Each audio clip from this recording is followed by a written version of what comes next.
मेरे प्रिय बच्चों, मेरे सभी अमृतंश भाइयों और बहनों,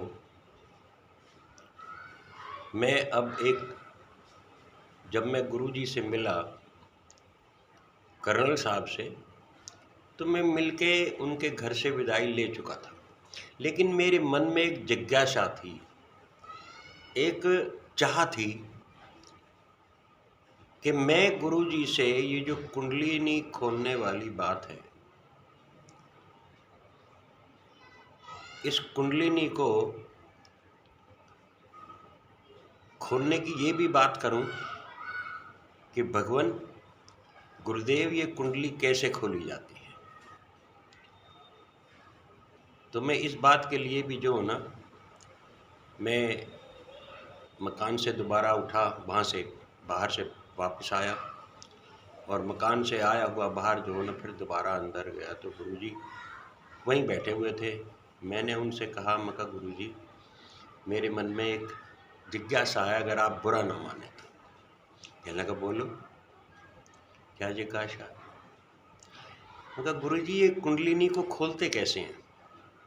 मैं ये जानना चाहता हूँ कि ये कुंडलिनी खोलते कैसे हैं, क्योंकि ऐसे तो बहुत सारे लोग होंगे जिनको इस कुंडलिनी का ज्ञान ही नहीं होगा।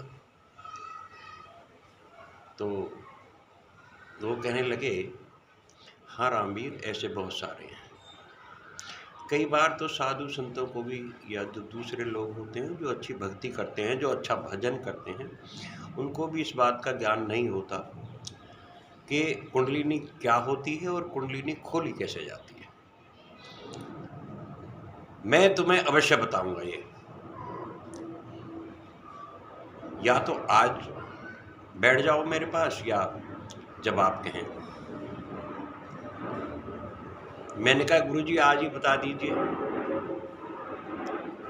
तो उन्होंने मुझे कुंडलिनी खोलने का सारा तरीका बताया।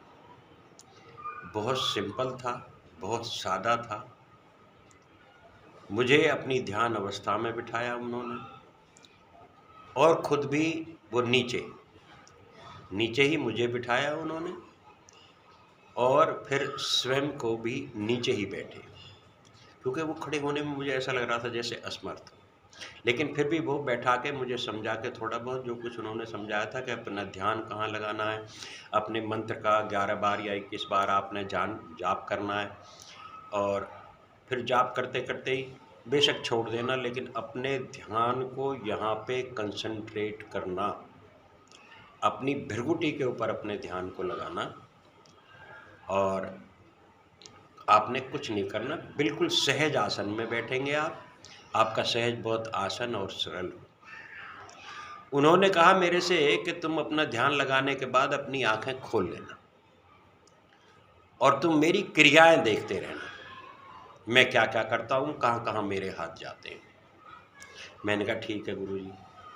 कहने लगे तो तुम एक बार करना कि 11 बार या 21 बार अपना मंत्र जाप करके और अपनी आंखें खोल लेना, केवल आपने मुझको देखना है।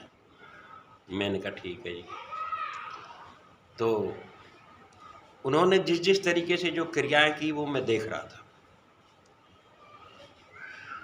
और ये कहते हुए कि आप देख रहे हैं? मैं कहा हाँ जी मैं देख रहा हूँ। कहने लगा देख लिया है मेरे हाथों की पोजीशन?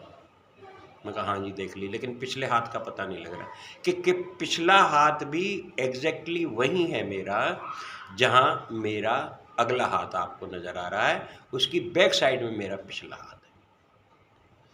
फिर उन्होंने मेरे कपाल पे हाथ रखा, और कपाल पे हाथ रखने के बाद अपने मुंह से कुछ कहते रहे वो, और मेरे कपाल के ऊपर हाथ लगा तो मुझे ऐसा लगा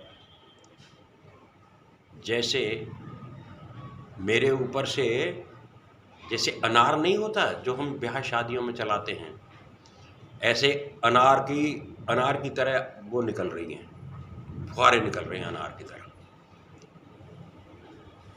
मैं बड़ा अचंभित हुआ। खैर कुछ नहीं, उन्होंने 10-12 मिनट लिए मेरे, और 10-12 मिनट में उन्होंने मैं फारिग कर दिया। कहने लगा समझ में आई क्रिया, और ये तुम्हारे लिए जो है ना, ये तुम्हारी क्रिया भी हो गई है और तुम्हारी कुंडलिनी का और एक नया काम भी हो गया साथ साथ, कि जो थोड़ी बहुत कमी भी होगी ना वो भी पूरी हो गई होगी। तो उन्होंने मुझे ये क्रिया सिखा दी। मैंने उनको कुछ देने की कोशिश की तो उन्होंने कहा ऐसा नहीं, नहीं, ये नहीं, ये अच्छा नहीं है, ये धन दौलत किसी और को दो। अब रामवीर सिंह, मुझे तो ज़रूरत है नहीं किसी भी किस्म की, वैसे मुझे पेंशन मिलती है सरकारी। तो आज इतना ही, कल फिर मिलेंगे। भारत माता की जय। जय हिंद की सेना।